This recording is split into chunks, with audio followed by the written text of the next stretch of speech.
Assalamualaikum warahmatullahi wabarakatuh. Alhamdulillahi rabbil alamin. Alhamdulillahilladzi an'ama alaina bi ni'matil iman wal islam. Assalatu wassalamu ala nabiyyina wa uswatina wa qudwatina wa qurrati a'yunina Muhammadin sallallahu alaihi wasallam wa ala alihi wa ashabihi wa man tabi'ahu bi ihsan illa yaumid dawam. Amma ba'du. Bapak-bapak, ibu-ibu, ayyuhal muslimun wal muslimat rahimakumullah. Mari kita buka dengan ta'awud dan basmalah bersama-sama. A'udzu billahi minasyaitonir rajim. Bismillahirrahmanirrahim. Para jamaah sedaya niki tasih tetap di halaman 8 ya, untuk yang terjemahannya di halaman 8. Terus engkang terjemahan halaman 8 masih pada alinea yang kedua ya, tentang menika kala wingi babagan meninggalkan kemaksiatan. Wa yajibu alaihi ayata'allama ma yajibu alaihi tarkahu minal ma'asi. Jadi saya untuk mengingat, menyambungkan ya, jadi ilmu yang wajib diketahui pertama kali adalah konsekuensi dari ucapan 2 kalimat syahadat. Jadi ilmu yang harus dipahami walaupun tidak dengan mendetail, tetapi orang sudah paham bahwa orang yang bersyahadat itu mestinya ada konsekuensi-konsekuensi, menjauhi kemusyrikan, kemudian membersihkan tauhid gitu ya. Dan yang kedua, kemarin kita sudah juga mempelajari bahwa setelah itu mengetahui dari konsekuensi tauhid itu dengan hal-hal yang pokok-pokok dulu ya. Jadi sebagaimana orang-orang Arab pedalaman dulu, orang Arab yang masih ilmunya sangat dasar, sangat sedikit, itu kemudian mereka menjalankan yang penting-penting dulu yang bisa dilakukan. Dulu sudah kita sebutkan bahwa ada orang-orang yang masuk Islam dan kemudian Nabi hanya menjawab, apa itu Islam? Dikatakan Islam itu la takdzib, kamu jangan bohong. Ada yang dikatakan la takdzub, kamu jangan marah.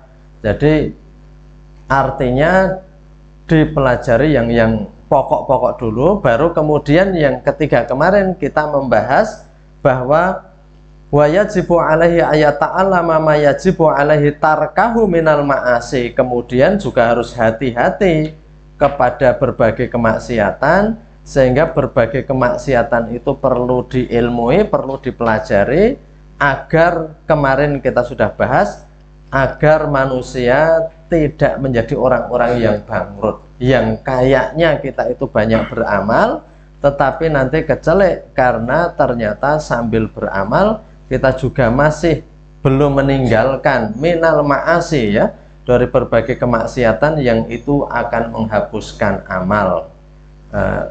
Sebagaimana kalau dalam Al-Quran juga ada orang-orang yang memang akidahnya belum lurus, orang-orang yang kafir itu seperti berbuat baik, tetapi kebaikannya ini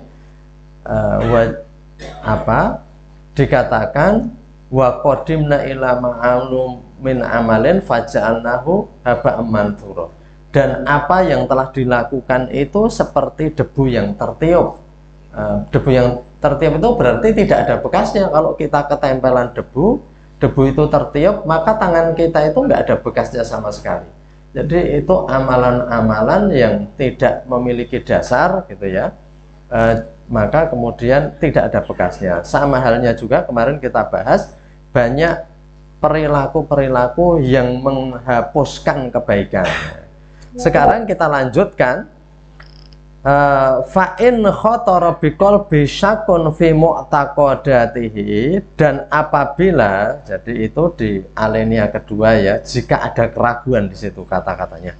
Fa in khotara biqalbi syakun, maka apabila terbetik, khotara itu terlintas, terbetik. Jadi ada hadis yang menjelaskan bahwa surga itu wala khotara biqalbil basar, kan gitu ada. Dan surga itu seperti apa? Mala ainun ra'at wala udhunun sami'at wala khotara biqalbil basar. Apa-apa yang mata belum pernah melihat dan telinga belum pernah mendengar, wala khotoro, dan tidak terlintas di qalbil basar. Jadi surga itu semua lukisan itu sebenarnya hanya penggambaran yang paling mungkin manusia itu membayangkan, karena surga itu belum pernah. Jadi saya bisa mencontohkan begini, Bapak Ibu itu kalau itu khotoro ya, Bapak Ibu kita semuanya, kalau kita itu ketemu orang yang di perkampungan sekali, yang belum pernah melihat misalnya saja karena nggak ada televisi ya, belum pernah melihat kereta api misalnya ya, kita mau menceritakan misalnya saja ada kereta api kecelakaan, atau belum pernah melihat kapal, mau menceritakan kapal kecelakaan, itu nggak bisa kalau orang itu belum pernah melihat. Jadi suku pedalaman yang di sana itu belum tahu apa-apa, kan masih banyak itu suku-suku pedalaman di Indonesia, itu mau menceritakan gitu ya, misalnya saja yang sulit dilihat kan kereta api, karena tidak di setiap daerah ada ya. Kalau pesawat orang bisa melihat di atas, tapi kalau kereta api itu melukiskannya gimana itu? Orang pedalaman tuh nggak tahu kereta api, jadi ada kereta api ketabrak, maka kita akan berusaha menggambarkan dengan gambaran yang bisa. Itu digambarkan seperti misalnya saja rumah yang panjang atau seperti apa, itu nggak bisa. Seperti surga ini, surga ini kita semuanya itu kan belum pernah tahu, maka Al-Quran itu mau menggambarkan kepada orang yang belum pernah ke sana itu sulit. Sehingga gambaran-gambaran tentang tajri min tahtihal anhar, berbagai macam, yaitu gambaran yang paling memungkinkan manusia untuk bisa membayangkannya. Maka dikatakan itu wala khotara bil qalbil basar, surga itu terlintas saja tidak, karena kita orang yang belum tahu itu sulit dijelaskan. Sulit dijelaskan tentang sesuatu itu ya. Tadi kita contohkan, mau menjelaskan mikroskop kepada orang yang teropong saja belum tahu, keker belum tahu, kita sulit sekali gambarkannya. Mungkin seperti kita gambarkan kui koyo pring sing enek bolongane njur delok dan sebagainya, tapi itu hanya bayangan yang mungkin bisa dijelaskan.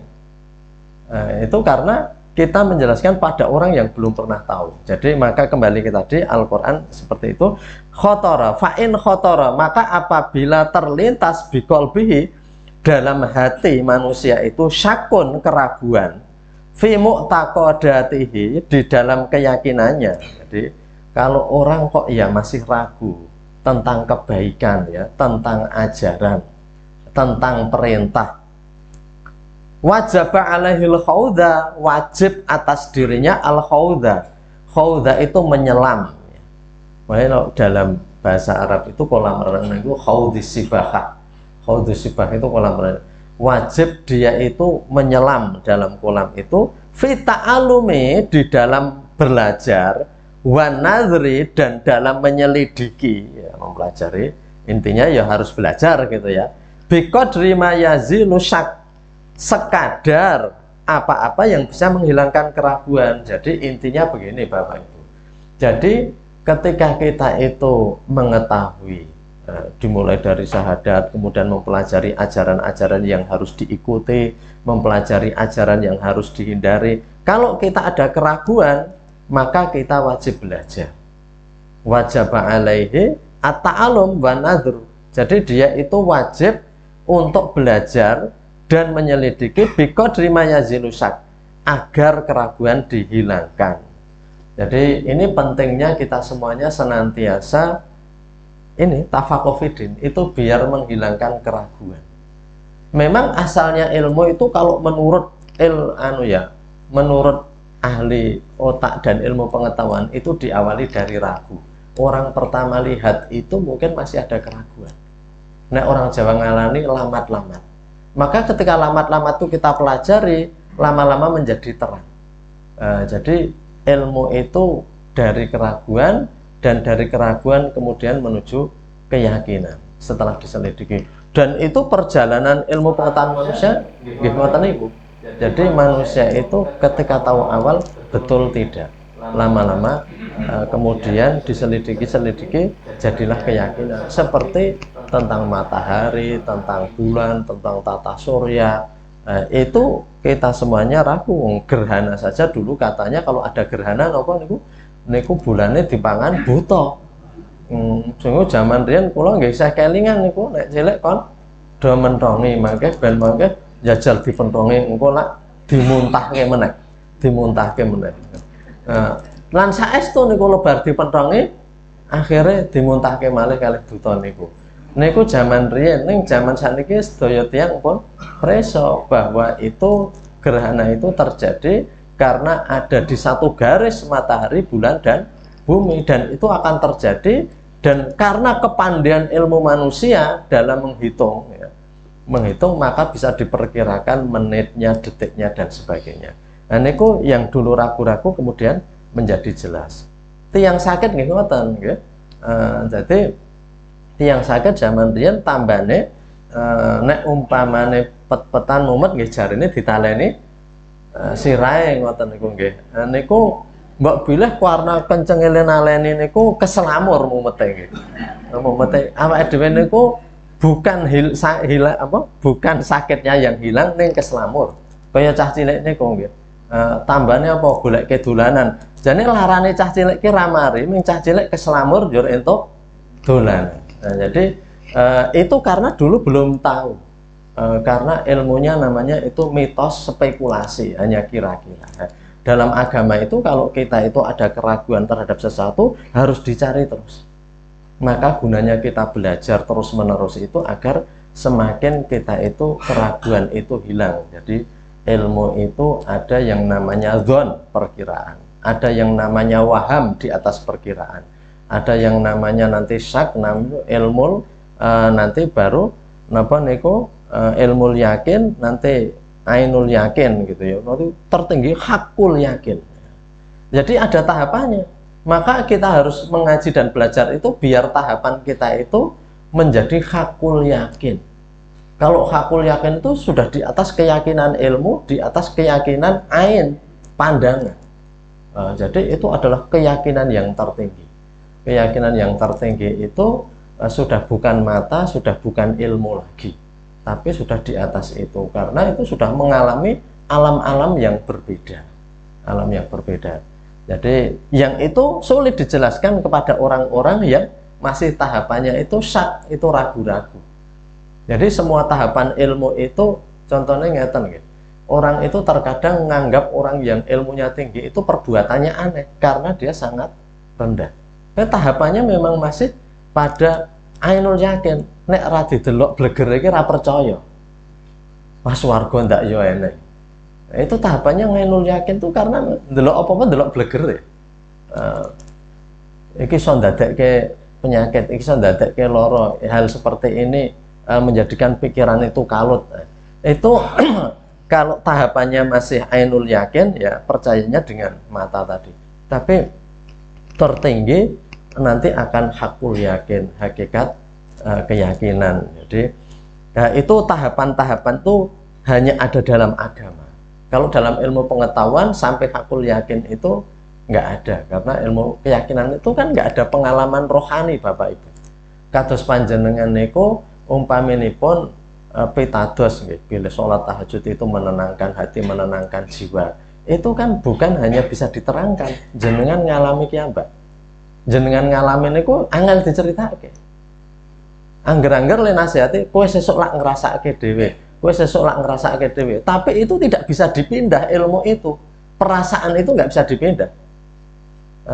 Tiang sepuh yang sudah ngalami betapa umpamanya dibantah anaknya itu mungkin merasa sakit dan sebagainya, itu sulit dijelaskan kepada anaknya. Karena itu sudah masuk bukan hanya pada akal dan pada mata. Jadi hakul yakin itu seperti itu, seperti para sahabat Nabi yang dijelaskan dalam Al-Quran. Jadi ketika itu dalam Riyadhus Shalihin niku enten. Jadi seorang sahabat yang sedang makan kurma dan ketika itu ada peperangan. Peperangannya sudah mulai, kemudian kurma itu dibuang karena kalau saya menghabiskan kurma ini akan menunda mati syahid saya. Kurma itu dibuang, dia memacu kudanya atau untanya dan kemudian dia mati syahid. Nah, itu sulit dibayangkan hal-hal seperti itu. Sulit dibayangkan bahwa kenapa kok bisa seperti itu. Itu pengalaman agama itu bisa pada hakul yakin, yakin dengan sebenar-benarnya. Itu di atas seperti itu ya. Kalau kita itu terkadang memang tahapannya masih terkadang masih pada tahapan syak atau waham ya, ragu-ragu. Maka keraguan harus kita hilangkan dengan cara fa'in khotara biqalbi syakun, apabila terlintas keraguan dalam semua ajaran agama itu fi mu'taqadati wajib 'alail khawda fi ta'allum, maka dia harus menyelam dengan cara belajar, wa nadri atau menyelidiki, mengamati, biqadri mayazilusak, sebatas agar keraguan hilang. Jadi ya sedikit demi sedikit, yang penting keraguan kita itu hilang. Kalau ada ajaran yang nggak jelas, kita pelajari, kita tanyakan, kita renung-renungkan. Salah satu cara mencari kebenaran itu ada yang namanya tadabur kalau dalam Islam. Kalau dalam ilmu itu tidak secara spesifik dijelaskan, tapi kalau dalam Islam afalaya tadabbarun. Tadabur itu bukan hanya membaca dan melihat, tapi ada unsur merenungkan. Jadi sesuatu itu kalau direnungkan, jadi atau tafakur itu bukan belajar mengaji, tapi bibar pengajian ngeten niki, setelah pengajian jenengan renung-renungkan apa yang kita pelajari, itu namanya tafakur. Maka ada kata-kata niki ya, kata-kata bijak, karena saya belum tahu sumbernya hadis atau bukan, tapi paling tidak ada nasihat. Tafakur sa'ah khairum min ibadati sana.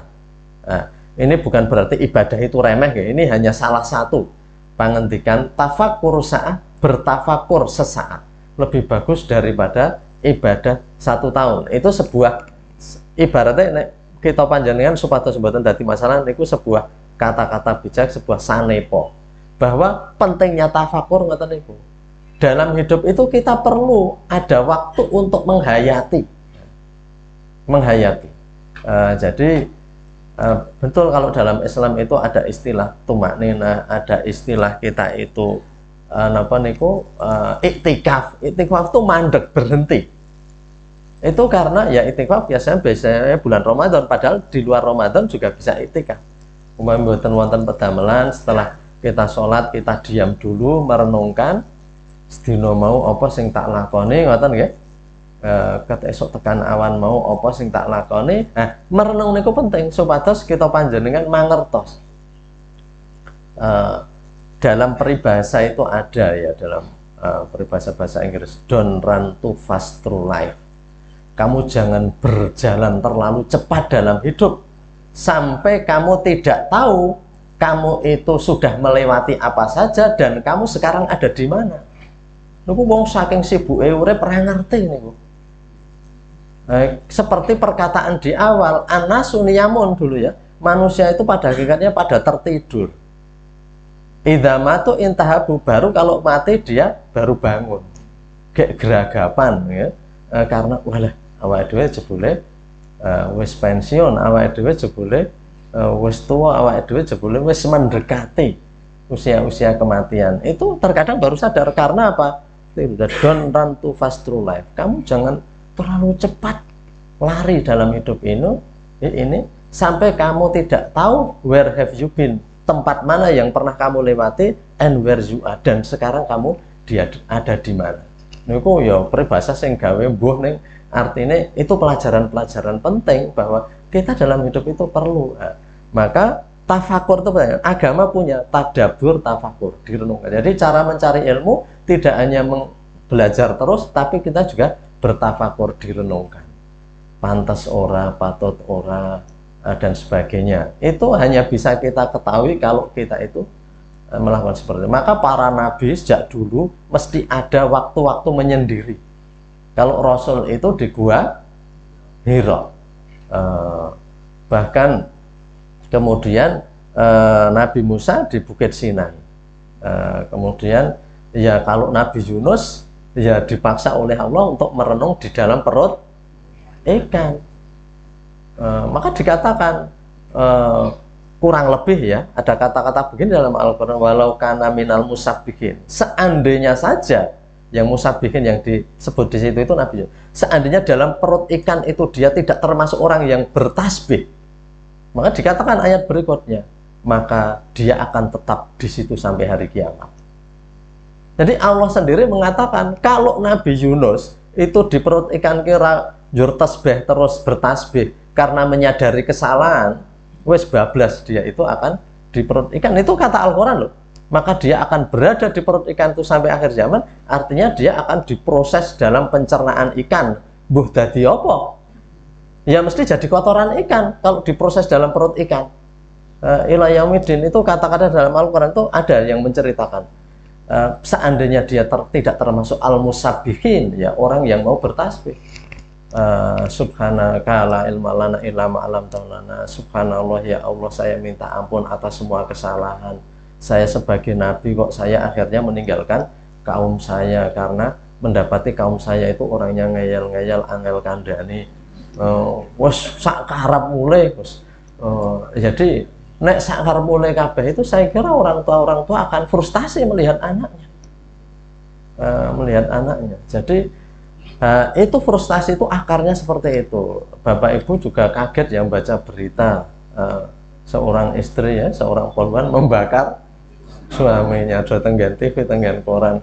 Niku ya artinya frustasi itu perlu ada jalan keluar, bahwa teng donya niku awake dhewe mesti bakal nemui, mboten mesti ning banyak akan menemui mbuh familinya kita yang dikandani ngeyel, orang lain, orang dekat kita yang kandani ngeyel, yang akhirnya menjadikan kita itu frustasi.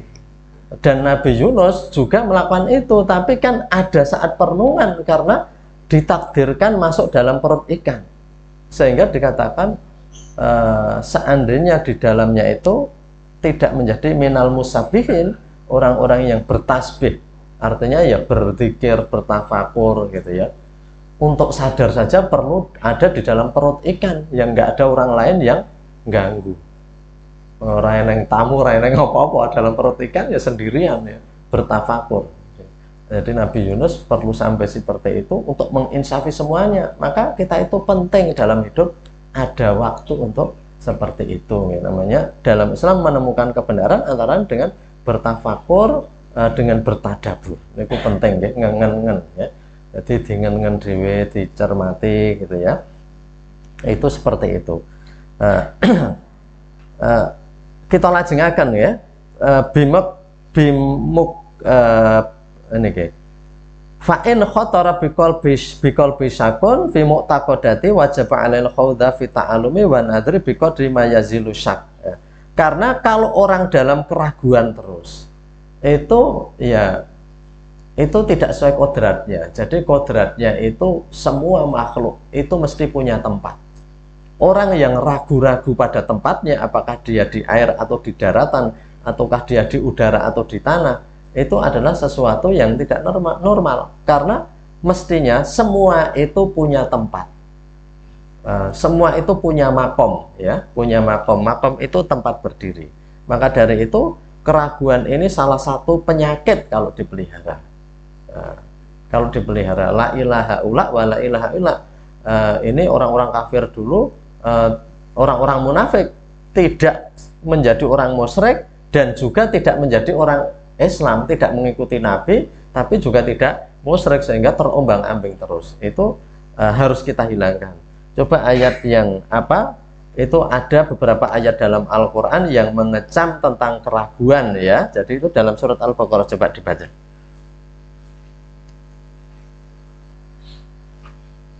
Niki Bapak Ibu pun kemutan ayat pun menawi.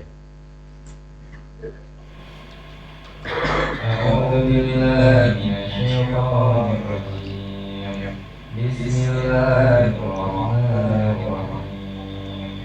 Alif Lam Mim.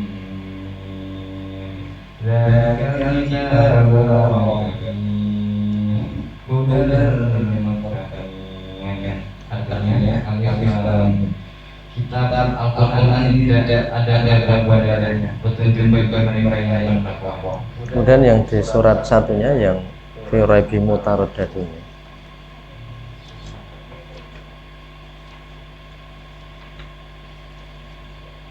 Surat apa?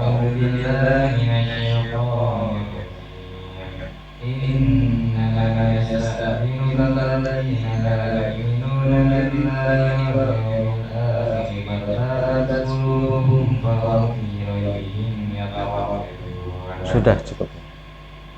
Artinya sesungguhnya yang akan minta izin kepada orang-orang yang tidak beriman kepada Allah dan hari kemudian dan mereka ragu karena itu mereka selalu bingung dalam keadaan. Itu surat apa yang kedua?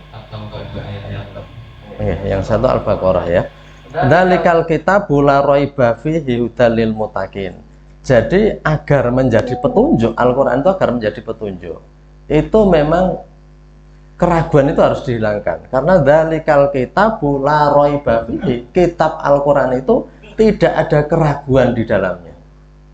Kalau kita itu ragu, berarti kita belum sampai ya seperti yang dikehendaki Al-Qur'an. Sehingga pemahaman kita itu yang perlu diperdalam, karena Al-Quran itu sebenarnya tidak ada keraguan sedikit pun ya di dalam apa yang dikatakan Al-Quran itu. Kemudian kalau di dalam surat At-Taubah tadi ayat 45 itu sesungguhnya orang-orang yang minta innama, hanya saja yang minta izin kepadamu wahai Muhammad, itu adalah orang-orang yang tidak beriman dan dalam hatinya ada keraguan, dan mereka senantiasa yatarodadun, jadi artinya bolak-balik dalam keraguannya. Jadi ayat yang pertama tadi menyampaikan bahwa Al-Quran itu al-haq, mestinya kalau Al-Quran itu bisa kita tangkap, kita itu nggak ada keraguan, jadi hidup itu mantap. Sebagai orang Islam itu kalau kita ada ajaran mantap dalam menjalankan ya, mantap itu begini, kalau ini memang sudah kita yakini sebagai sesuatu yang benar, kita jalankan selama kita itu nggak mengganggu orang lain, nggak merugikan orang lain, yaitu kita jalani. Adapun orang itu terkadang ya ada yang tidak senang gitu ya, ada yang menganggap itu kurang sreg atau apa, yaitu urusan orang lain. Jadi urusan orang lain. Jadi tetapi urusan kita adalah bahwa dalam apa yang kita jalani itu kita harus memantapkan diri. Karena Al-Quran itu sendiri tidak ada keraguan. Kok orang yang mengikuti Quran bisa ragu? Ya kalau ilmunya itu ilmu yang tidak pasti, ilmu itu ragu-ragu, pengikutnya ragu, itu pantas. Tapi kalau Al-Quran itu la raiba fihi, Al-Quran itu semuanya pasti, lebih pasti dari ilmu pasti. Malah ada pembahasan-pembahasan terkait Al-Quran itu yang itu luar biasa. Al-Quran itu dalam tingkat tertentu Bapak Ibu seperti matematika. Mungkin ada yang kurang percaya menerima pengajian, misalnya seperti di televisi kan ada ya dulu itu kajian itu oleh Mas Danu ya, yang kalau di TV itu kalau ada orang sakit ini langsung ditebak ayatnya ini. Tapi dalam hal-hal tertentu ya, dalam hal-hal tertentu memang Al-Quran itu Al-Quran itu memberikan ketentuan. Al-Quran itu seperti matematika. Al-Quran itu seperti matematika. Jadi kalau Al-Quran itu mengatakan misalnya saja orang-orang munafik itu tidak mau berjuang karena dalam hatinya ada rasa sakit, ada rasa iri misalnya gitu ya. Atau orang-orang munafik itu diperintah berinfak, mereka tidak mau.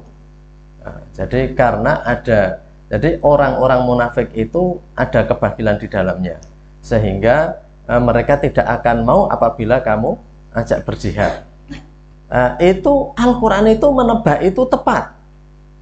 menebak itu tepat. Seperti misalnya saja, ini bukan Al-Quran tapi doa Nabi ya. Jadi ada 8 penyakit hati yang disebutkan dalam hadis itu ya.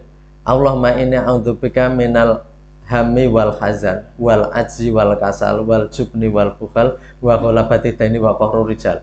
Pasang-pasangan itu sebenarnya itu merupakan sifat yang saling berkaitan. Jadi di dalam hadis sahih dan di dalam Al-Quran itu sebenarnya banyak terkandung ilmu seperti matematika. Ya Allah, aku berlindung kepadamu dari panjang angan dan minal hammi, Allahumma inni a'udzubika minal hammi wal hazan, panjang angan dan sedih. Orang mudah sedih itu karena memang panjang angan, banyak berangan-angan itu sedih. Nek cara aku ngene lak yo ngene, nek cara kairang ngene lak yo kairang ngene. Nah itu bibit-bibit kesedihan seperti itu. Nek cara aku mau le mangkat awal aku entuk hadiah kae ngomong, nek cara aku mangkat iki lah aku arek entuk iki aja. Artinya panjang angan tuh dipanjangkan terus itu jadi ujung pangkal kesedihan. Itu betul. Maka saya berlindung kepada Allah dari panjang angan dan sedih. Wal ajzi wal kasal, lemah dan malas. Orang malas itu karena ada lemah. Nek awake dhewe kuwi gampang kesel, awake dhewe ki njur dadi males. Jadi lemah itu memang akan menjadikan kemalasan. Jadi kenapa kok dia itu umpamanya kalau baca selalu sambil tiduran? Karena gampang kesel nek niku. Ini bukan orang tua ya. Kalau orang tua memang oleh Allah sudah diambil kekuatannya itu dilolosi sedikit. Kalau itu memang saya juga merasa. Jadi bahwa kekuatan kita dilolosi sedikit itu kita tahu gitu ya. Biyen mangan gorengan okeh kok utangnya lambungnya rapopo kok saiki lambungnya ngene ya. Biyen anggaran yang sambel dipangan kok saiki ngicipi sedikit bermasalah. Itu karena lolosi sedikit kan. Kekuatan kita itu dilolosi sedikit, nanti di ujungnya nggak ada kekuatan lagi dan itulah yang namanya mati. Jadi tapi kembali ke tadi, jadi orang yang malas itu karena memang ada lemah, itu betul. Jadi kita malas resik itu karena kita itu kesel atau kita itu rakuat atau kita itu lemesan dan sebagainya. Maka gimana Al-Quran ya? Nabi saja mengatakan al-mu'minul qawi khairun wa akhwabu minallah minal mu'mini dhaif. Orang mukmin yang kuat itu lebih baik dan lebih dicintai Allah daripada orang mukmin yang lemah. Maka dari itu ya kita itu harus membina badan kita agar kita itu diberikan kesehatan dan kekuatan. Karena memang begitu. Itu sudah membinanya gimana ya dengan yang dituntunkan Rasulullah. Rasulullah itu memerintahkan ya, padahal ini ya di Mekah tidak ada, di Mekah loh ya itu tidak dijumpai sungai-sungai ya. Di Madinah ada ya sungai-sungai besar itu ditunjukkan Madinah banyak air. Jadi tapi di Mekah ini kan jarang air. Tapi Nabi itu salah satu hadis Nabi itu memerintahkan adibu auladakum bisibakah warimayah warukubil khail. Ajarilah anak kamu itu dengan berenang, melempar panah dan mengendarai kuda. Ya mengendarai kuda oke, nggak apa-apa, memanah iya, tapi yang berenang ini. Sekarang orang dokter sering menganjurkan olahraga yang paling nggak banyak menyakitkan itu berenang. Karena kita akan bergerak kemana-mana, tulang kita itu bisa lentur ya. Kita disuruh berenang. Adibu auladakum bisibakah. Ketika itu jarang yang namanya kolam. Tapi Nabi itu sudah memberikan nasihat, ajarilah anakmu itu berenang. Dan ternyata saat ini kathah Bapak Ibu orang yang menjadi korban hanya karena kepleset ke sungai. Sungainya ora banter airnya tapi karena dalam. Jadi bahkan ya ini berita di koran dan saya tanyakan juga kepada orangnya.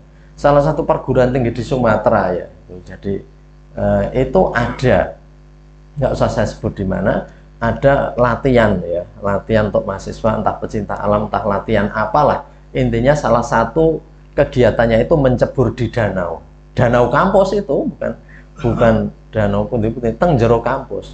Nah niku eneng sing ra iso renang ning isin karena kabeh do nyemplung, njur dia kalau terbawa semuanya nyemplung njur melu nyemplung. Nek liyane iso renang ra apa-apa ternyata dheweke mboten saged. Dadi njur nyemplung ki ya memang kaya gaya batu mungkin nggih. Langsung bablas nyilem meninggal. Dadi mlebu tenggen banyu niku nek ra iso renang nggih mati. Enten santri sing teng pundi njur arep do numpak perahu ngoten itu kepleset sing malah riyen nggawa Quran niku lho tenggen WA kathah niku. Nah, itu ya kepleset gitu. Jadi Nabi itu menyampaikan ya, jadi karena kita itu akan bersentuhan dengan air banyak dan dulu dalam peperangan orang Islam ternyata harus mengarungi sungai-sungai besar, sungai Efrat, sungai Tigris, sungai Nil gitu ya. Sehingga memang renang itu penting. Jadi 1400 tahun yang lalu Rasulullah pun ngendika ngoten. Kita beruntung hidup di kampung karena zaman biyen eneng belumbang. Sehingga seperti saya bareng ya angkatan kita niki nggih niku do iso renang bukan karena kolam renang ning karena riyen adus teng belumbang. Ponak kaline banjir nggih do teng kali. Ini kita bersyukur karena orang tua kita itu ketika itu juga tidak menyadari bahwa Rasul itu memerintahkan mengajari anak suruh renang. Nah sakniki dadak dadi kursus ke mergane niki nggih salah satu perintah Rasul.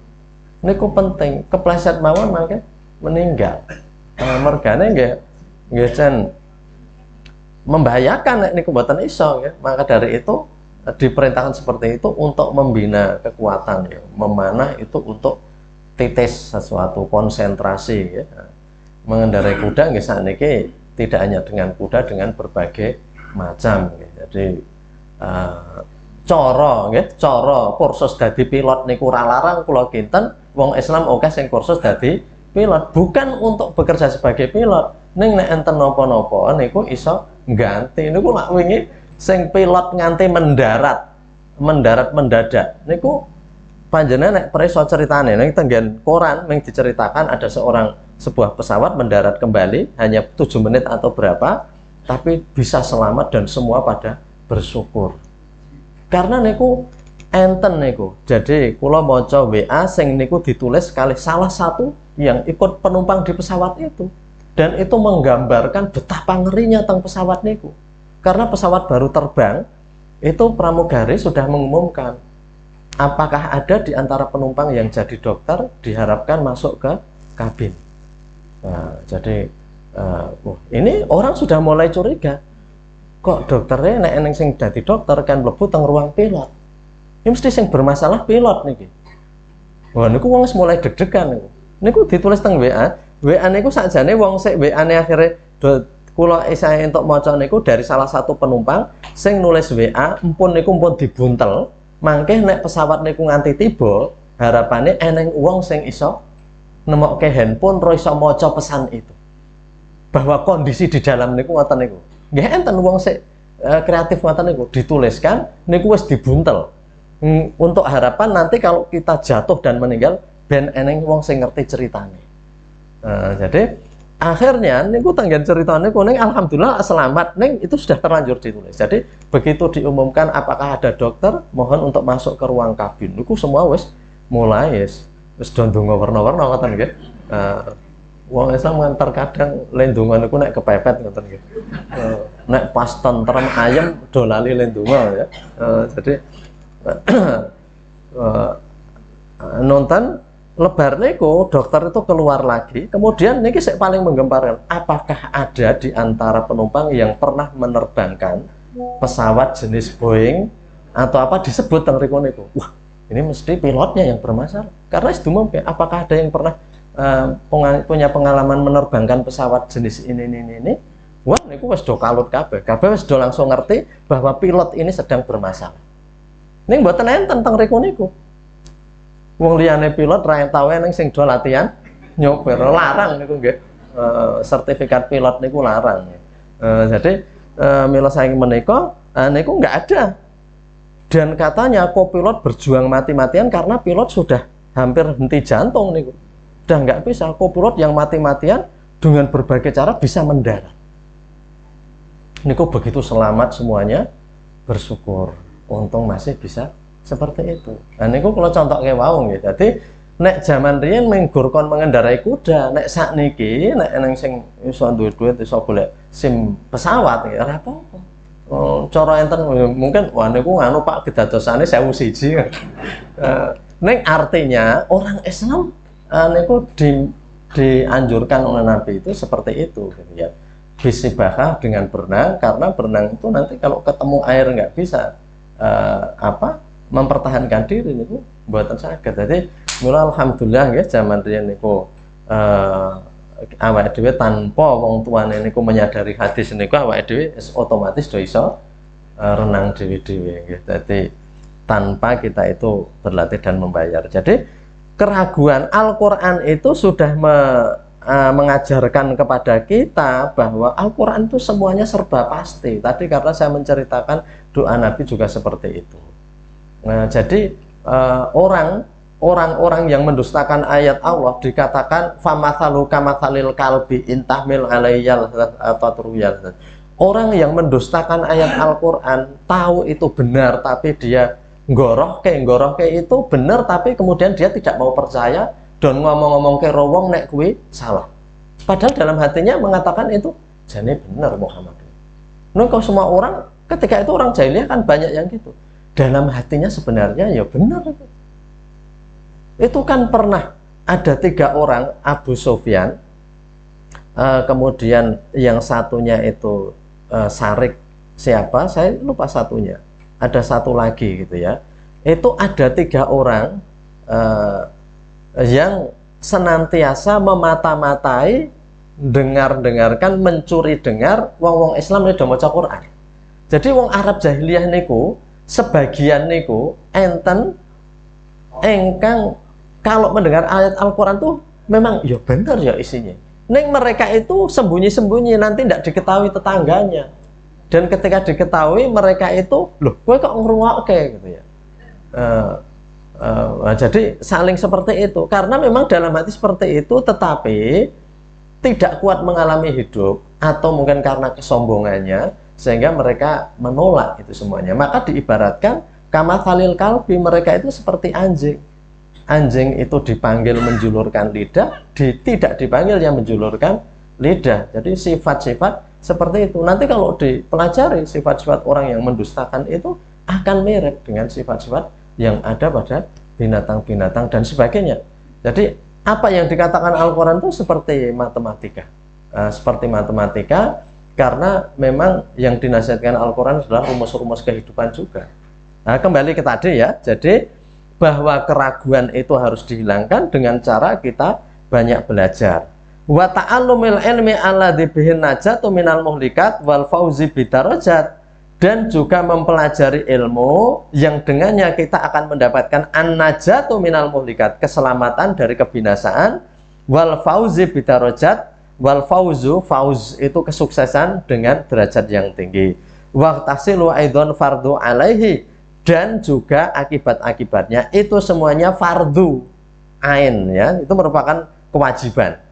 Jadi ilmu agar kita itu mengikuti syahadat, mengikuti perintah, menjauhi larangan, dan juga menghilangkan keraguan, menurut Imam Ghazali fardun alaihi, itu merupakan ilmu yang fardu ain.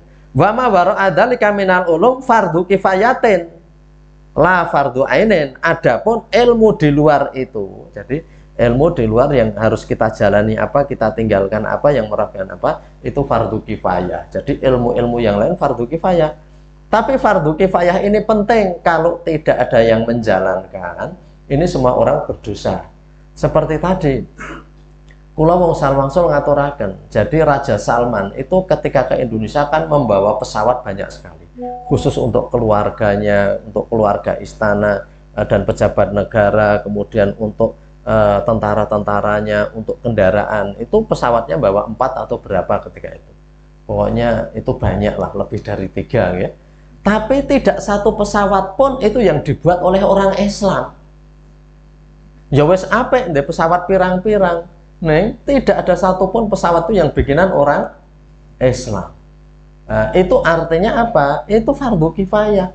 Eneng wong tiru almarhum Pak Habibie yang bisa membuat pesawat. Wong Islam kudu eneng yang seperti itu. Maka itu fardu kifayah. Menurut Imam Ghazali bukan nggak perlu dipelajari. Nanti kalau nggak dipelajari, orang Islam itu ketinggalan terus. Kita naik haji itu kan harus naik pesawat. Tapi pesawat yang kita naik itu kalau itu memakai Boeing itu dibikin oleh Amerika, di pabriknya di Seattle Amerika. Kalau itu Airbus itu dibikin di Perancis Inggris. Itu ya bikinan bukan orang-orang Islam. Orang Islam bukan sakit. Nah, Pak Habibie dulu bisa buat. Nah, sekarang diteruskan anaknya Pak Habibie untuk membuat. Biar orang Islam itu juga tidak berdosa karena ini fardu kifayah. Fardu kifayah. Maka kalau ada generasi-generasi yang ilmunya sampai ke situ, asal sudah ditanamkan akidah yang benar ini, yang dijalani ini, yang dihindari ini, ilmu yang lain harus dipelajari. Arsitek Masjid Istiqlal itu pemenangnya dulu adalah orang non Muslim. Bapak Ibu nek preson itu saya lupa namanya, tapi arsitek yang menang gambarnya Masjid Istiqlal itu bukan orang Islam. Silakban ya, Silakban Pak Tantawal. Ini Silakban itu Pak jenengan Pak Dosi tangga internet. Ini bukan orang Islam. Arsitek yang membangun itu, yang merancang ya, yang menang perancangannya ya. Jadi maka dari itu berbagai ilmu niki yang jadi kritikan karena banyak orang mengatakan loh Imam Ghazali itu menyampaikan bahwa orang harus mengilmui ilmu agama itu sehingga ilmu lain nggak dipelajari. Enggak, tetap dikatakan fardu kifayatin, itu fardu kifayah. Kalau nggak ada yang mempelajari itu orang Islam berdosa semuanya. Maka dari itu tetap harus ada. Makanya sing pinter bidang nopo asal sudah ditanamkan syahadat yang wajib ini, yang wajib dilakukan, yang dihindari, nggak apa-apa dipelajari terus. Karena panjenengan preso saat ini perang melawan Israel. Niku wingi gak Iran iso mengirim napa niku niki drone dengan niku orang do kagum karena jarak ini niku pinten kilo nggih niku. Sekitar di atas 3000 km niku. Jauhnya di atas 3000 km niku untuk ngirim. Wong niku sing ngliwati negara liya niku. Le nyerang niku sing ngliwati negara liya. Lha zaman sakniki lah itu kalau nggak perhitungan awake dhewe rasa ngliwati menggur balang 50 meter mawon. Umpamane arep sapita iso malah keneng uwong ngoten niku. Karena harus melibatkan ilmu napa-napa menggur watu ducalke tangan, tidak pakai ilmu penghitungan sudut dan sebagainya. Nah niku nek ora niku iso kleru-kleru sing di niku semua ilmu pengetahuan. Nggih tetap ndonga penting, salat penting ngoten niku nggih. Tetapi ilmu itu seperti fardu kifayah. Fardu kifayah nek wong Islam mboten enten sing napa nglakoni kabeh melu dosa. Mila saya menika nek sing kira-kira uteke tekan niku diketoke. Nek sing matematika sithik wis dapat petan ngoten.